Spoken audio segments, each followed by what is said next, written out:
From Pacifica, this is Democracy Now!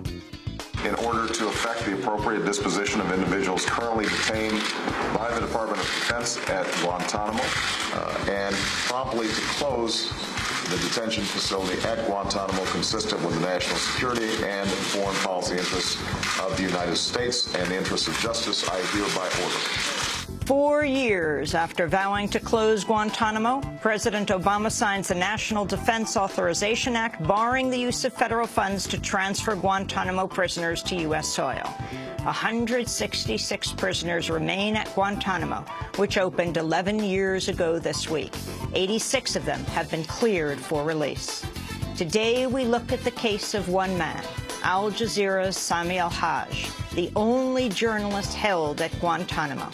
Held by the U.S. military for more than 6 years without charge, Sami al-Haj was reportedly tortured, repeatedly tortured, hooded, attacked by dogs, and hung from a ceiling.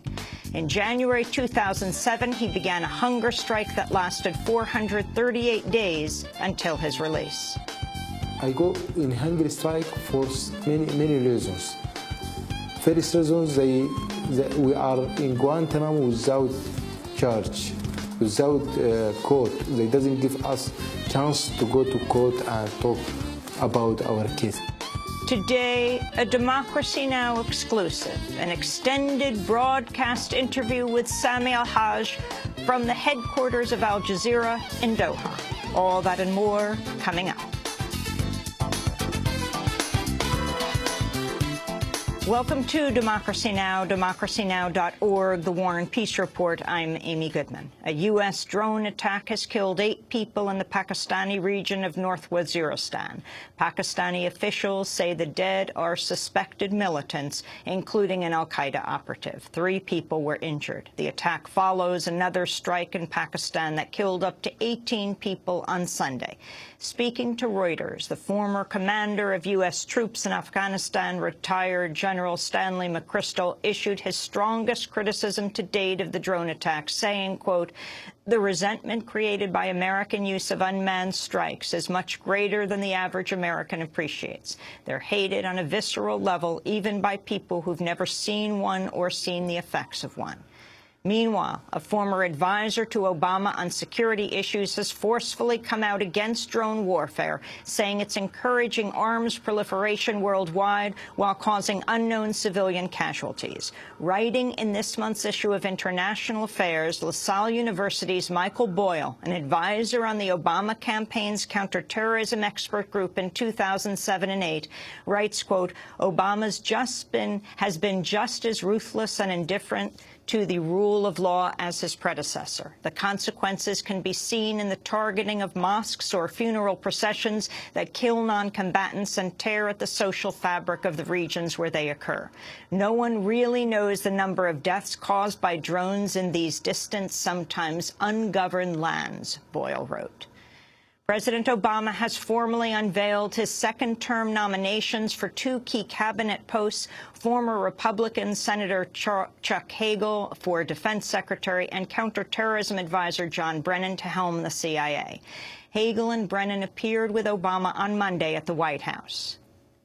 I'm also grateful for an opportunity to help continue to strengthen our country and strengthen our country's alliances and advance global freedom, decency, and humanity as we help build a better world for all mankind.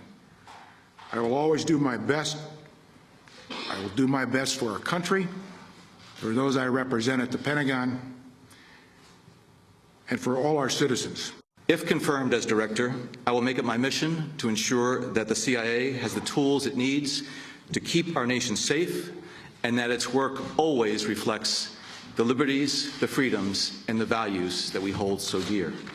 Senator Hagel has faced criticism from right-wing foes over his positions on Israel dealing with Iran, as well as from progressive critics for making denigrating comments in 1998 about gays in government, for which he only recently apologized. Some Democrats have joined Republicans in opposing Hagel over his refusal to back unconditional support for Israeli government policies. On Monday, the ranking Democrat on the House Foreign Affairs Committee, Eliot Engel, of New York said he believes Hagel has a, quote, endemic hostility towards Israel. Brennan, meanwhile, was a rumored pick for the job when Obama was first elected in 2008, but was forced to withdraw from consideration amidst protests over his role at the CIA under the Bush administration. Brennan has publicly supported the CIA's policies of so-called enhanced interrogation techniques and extraordinary rendition, and was a key proponent of drone strikes in Obama's first term. As his nomination was announced, the activist group Code Pink gathered outside the White House in protest. In a nod to the potential opposition he faces with Hagel's nomination, President Obama urged lawmakers to give his choices a speedy confirmation. I hope that the Senate will act on these confirmations promptly. When it comes to national security, we don't like to leave a lot of gaps between the time that one set of leaders transitions out and another transitions in. So we need to get moving quickly on this. The financial giant Bank of America has agreed to pay more than $11 billion to the government-backed mortgage finance company Fannie Mae for flooding it with toxic mortgages during the financial crisis. The Justice Department says Bank of America executed a scheme that would blindly hand out mortgages without proper checks and then turn around and sell the toxic loans to Fannie Mae and Freddie Mac. While Bank of America reaped a windfall, Fannie and Freddie were stuck with huge losses and foreclosed properties. In another major settlement, Bank of America and 9 other major lenders have agreed to pay $8.5 billion to settle claims of wrongfully foreclosing on millions of American homeowners. The settlement covers a number of foreclosure abuses, including flawed paperwork, robo-signing, and wrongly modified loans. The settlement will end an independent review of all foreclosures, meaning the banks could be avoiding billions of dollars in further penalties. Diane Thompson, a lawyer with the National Consumer Law Center, criticized the deal, telling the Associated Press, quote, "It caps banks' liability at a total number that's less than they thought they were going to pay going in." Opposition activists in Bahrain are vowing to continue protests despite a court's decision to uphold the prison terms of 13 top dissidents. The activists were sentenced by a military court in 2011, 8 of them to life behind bars after leading massive protests against Bahrain's Sunni monarchy. Their terms were upheld by Bahrain's top court on Monday, ending their legal options. Sheikh Ali Salman of the Bahraini opposition party Al-Wafaq said protests will continue undeterred. Demonstrations will continue following this type of ruling in the courts, and this kind of ruling will further build the strength for the people who are seeking democracy. We hope that a political solution emerges that gives priority to democracy, human rights, and freedom that will benefit everyone in Bahrain. Bahrain is a key U.S. government ally, hosting the U.S. Navy's Fifth Fleet. Protests were held nationwide Monday at the offices of the oil company TransCanada in opposition to the Keystone XL tar sands pipeline. At least 50 activists with the group Tar Sands Blockade gathered at TransCanada's U.S. headquarters in Houston, leading to 2 arrests. Similar actions were also held at TransCanada offices in Massachusetts, Michigan, and Wisconsin, with another rally planned today in New York. The protests came as a coalition of more than 70 environmental groups released an open letter urging President Obama to meaningfully confront climate change in his second term.